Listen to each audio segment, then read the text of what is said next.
शक्ति, मां शक्ति, मां शक्ति।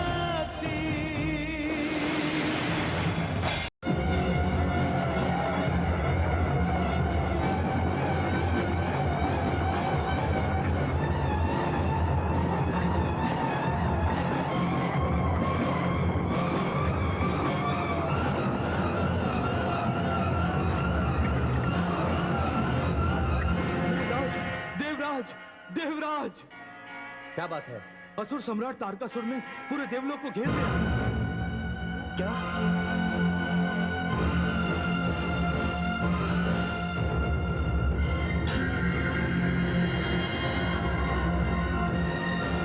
चलिए मेरे साथ। ठहरिए देवराज।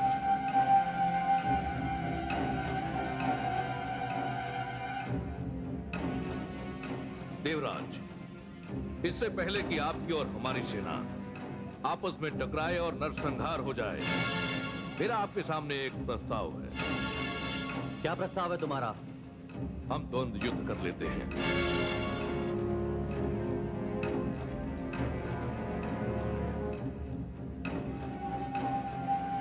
कहिए देवराज, आपको मेरा प्रस्ताव स्वीकार है?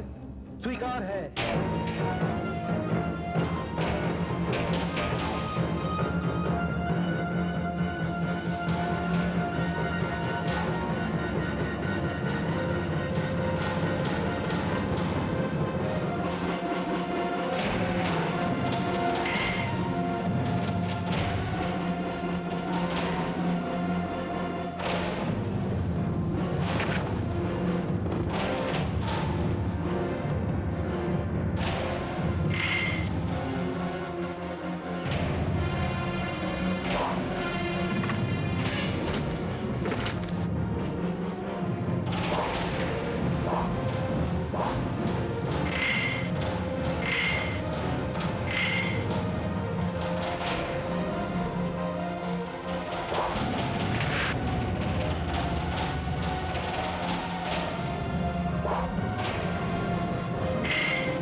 जिसे अपनी शक्ति पर गर्व था, जो अपने आप को सर्वोच्च समझता था, जिसके चरणों में वैभव और हाथों में वज्र था, अग्नि, जल, पवन जिसका आदेश मानते थे,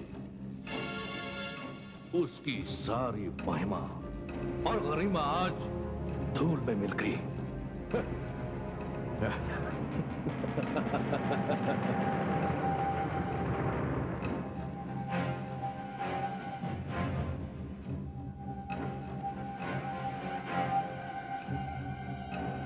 घोषणा कर दो कि आज से इंद्रासन पर असुर सम्राट तारकासुर विराजमान होंगे।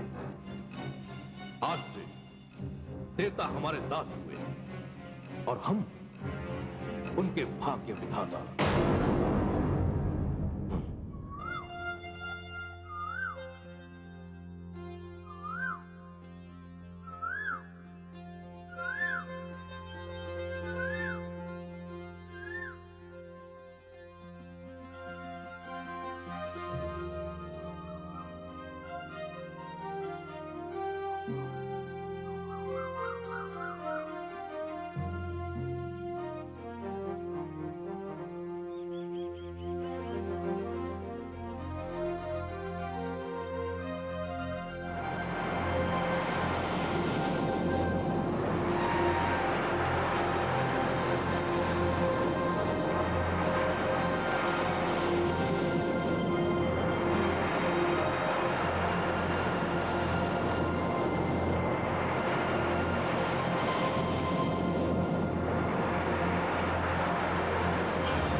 अरे गंगे। प्रणाम देवर्षि।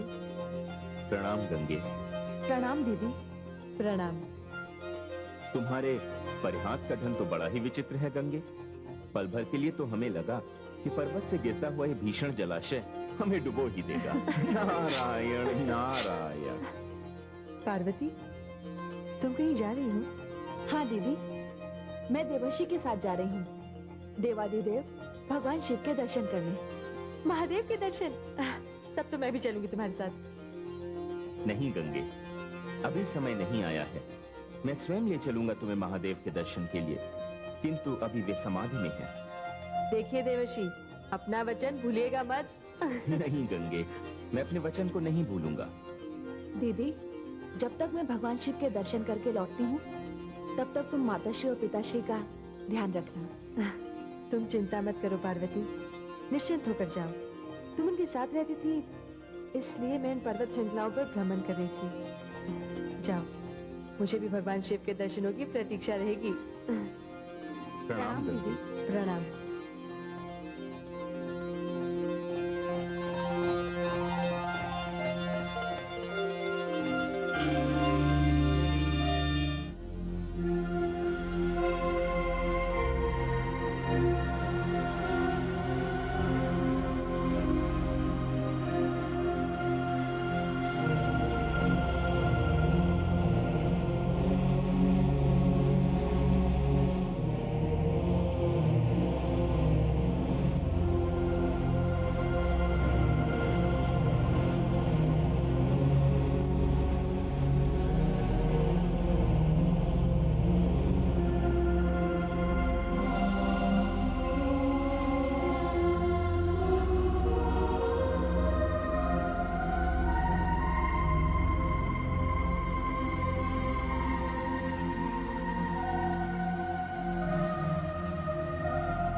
नारायण नारायण।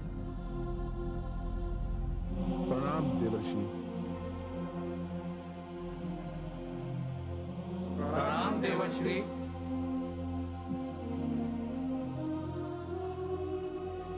अरे आप सब यहाँ? भोलेनाथ कहाँ है? देवर्षि, अब तो देवादिदेव महादेव की दशा हमसे देखी नहीं जाती। वो स्कंदरा में समाधि में लीन है। देवर्षि, हम संकट में हैं देवर्षि। तारकासुर ने देवलोक पर आक्रमण कर वहां अपना अधिकार कर लिया है। इसी कारणवश हमें वहां से पलायन करना पड़ा।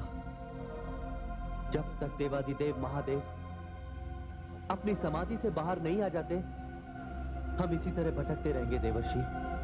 फिर तो मैं यहाँ उचित समय पर आ गया।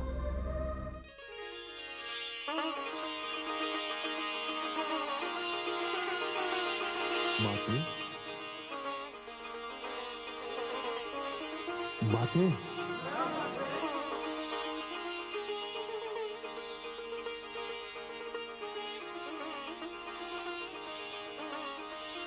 माते, प्रणाम माते। वीरभद्र, ये पर्वतराज हिमाचल की पुत्री पार्वती है। ये भगवान शिव के दर्शन करने को आई हैं। और सच पूछो तो आप सबकी आशाओं का एकमात्र केंद्र पुत्री पार्वती ही है। देवर्षि, कहाँ है मेरे देवाधिदेव महादेव? मेरे प्रभु इस कंदरा में विराजमान है माते। जाओ पुत्री, भगवान शिव के दर्शन कर लो। मंगलकारी शिव को पुनः मंगलकारी होना है। मानव हो या देव, सबकी आस आशुतोष भगवान शंकर पर ही टिकी है। यदि उनकी समाधि शीघ्र ही न टूटी तो सारे संसार में असुरों का साम्राज्य हो जाएगा। देवर्षि, मैं जाती हूँ भगवान शिव से मिलने।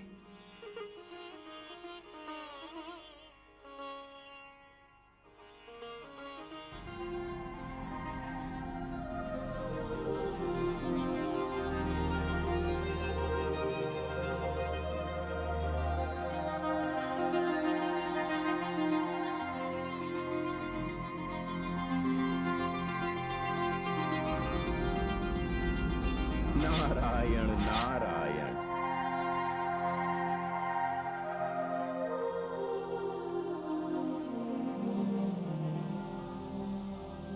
शक्ति गई है शिव की समाधि को भंग करने।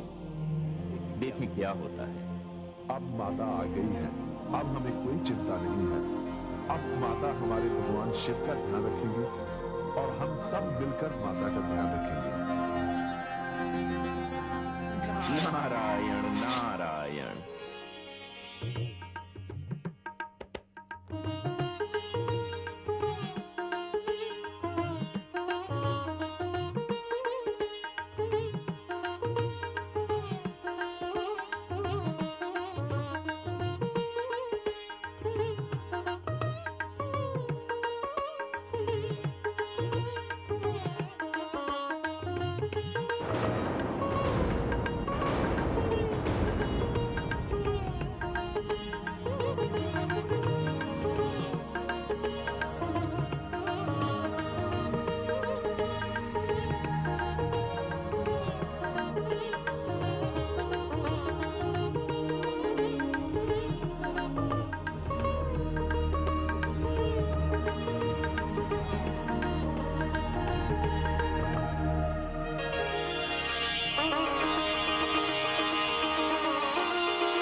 वे इस तिथि के निर्माण से न जाने क्या सिद्ध करना चाहती हैं।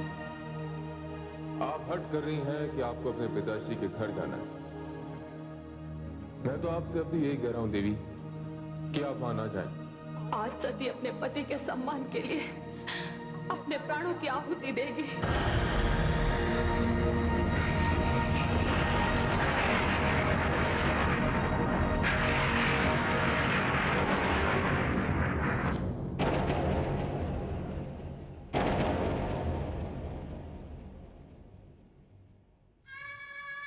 स्वामी,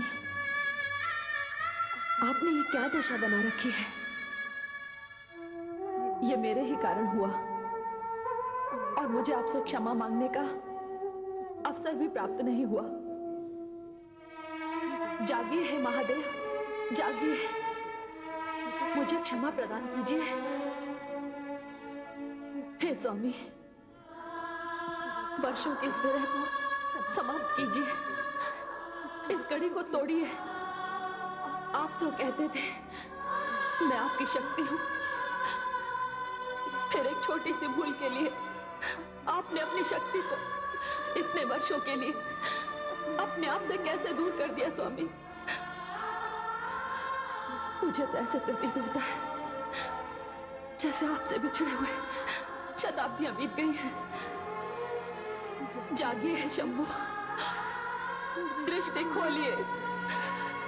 प्रभु, आपको ये समाधि तोड़नी होगी। दृष्टि खोलिए स्वामी। प्रभु, प्रभु,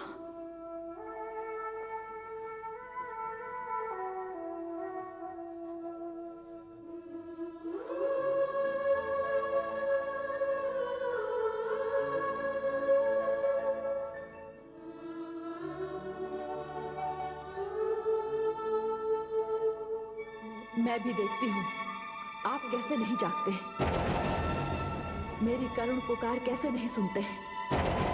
मेरी वेदना, मेरी आस्था, मेरा सारा अस्तित्व मिलकर आपको अपनी समाधि भंग करने पर विवश कर देंगे। कठिन तपस्या से कठोर पत्थर को भी पिघलाया जा सकता है। आप तो मेरे आराध्य हैं, जन्म जन्मांतर के मेरे स्वामी हैं, मेरे सर्वस्व हैं।